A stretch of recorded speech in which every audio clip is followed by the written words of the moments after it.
Hello and welcome to my channel. If you're a returning viewer, welcome back. Thank you for coming back. If you're a first-time viewer, stick around and see what this channel has to offer. Before we start, a quick word from our sponsor.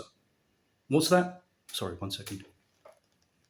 All right, this channel isn't sponsored. Okay, it's okay. There are no sponsors for this channel, so we can just crack on with the content. So, what are we talking about today? I'm glad you asked. Today, we're looking at American Horror Story. Now, diligent viewers of this channel will be immediately jumping to their feet and saying, but wait, you've already done a short about this. What the hell is going on? Well, yes, it's true that I've done a short, but as the Bible teaches us, that which was short may become long. And this video aims to go into ever so slightly more detail than the short that I've already published. So, if we all start with low expectations, I don't think anyone will be disappointed. So basically, American Hotel Story, for anyone who hasn't already seen the incredibly informative short that I produced, if you haven't seen it, you should be ashamed of yourself. It's about the Cecil Hotel in Los Angeles. Now, the Cecil Hotel probably needs no introduction, but I'm going to introduce it anyway, just in case. So the Cecil Hotel, it's obviously a world famous hotel now. It's in Los Angeles, set in the middle of Skid Row, and basically it was opened in 1924, and it's had a long history.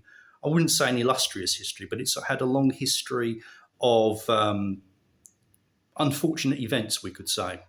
And this book, it's a nice little book, and it basically goes into detail about the various aspects, the various things for which the Cecil Hotel is notorious for. I mean, there are all the things that, if you know about the Cecil Hotel, there are all the things that you would expect. I mean, first of all, the author explains what Skid Row is. I mean, we've all heard of Skid Row, but Skid Row is a place. Obviously, it's a part of the city where all of the homeless population are concentrated as much as possible, and the hotel is right smack bang in the middle of Skid Row.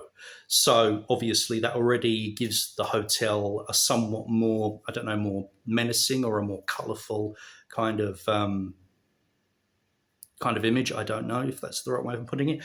And of course, the author also goes into the murders that have happened in the hotel, the suicides, the fact that at least 2 notorious serial killers lived at the hotel. There was the Night Stalker, Richard Ramirez, a very, very, we could say, famous or infamous serial killer, horrible individual, and a somewhat lesser known serial killer called Jack Unterweger, who was a German.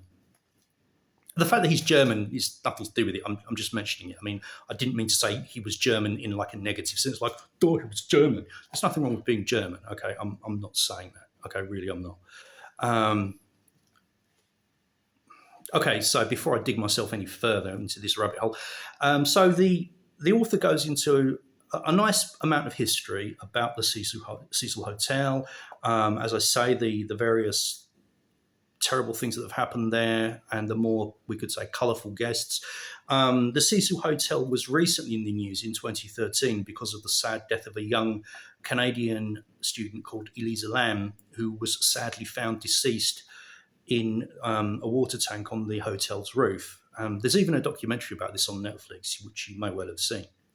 Of course, the author does talk about this very sad situation as well, but I think that the author treats the topic with a lot of respect. I mean, with the respect that it deserves. And I think that was one of the strong points of the book.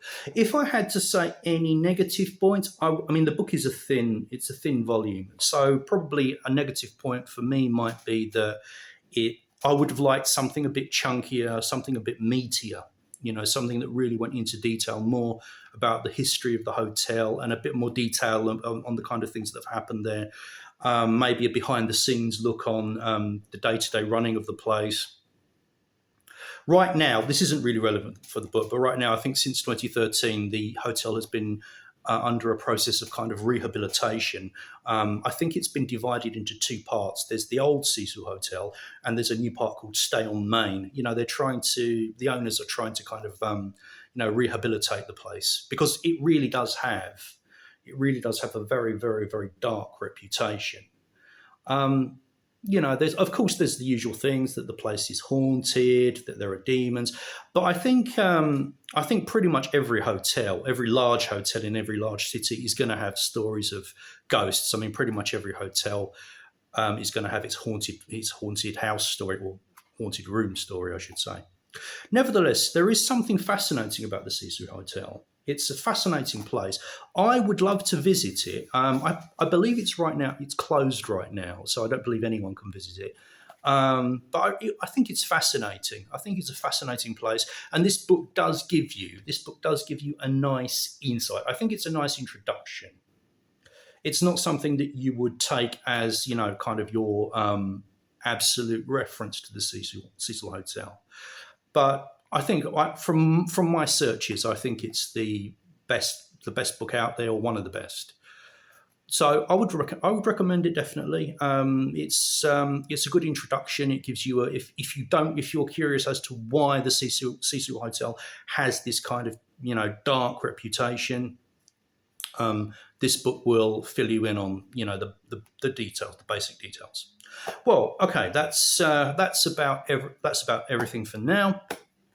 If you have any comments, please let me know what you think below. And I will see you on the next video. Thank you and goodbye.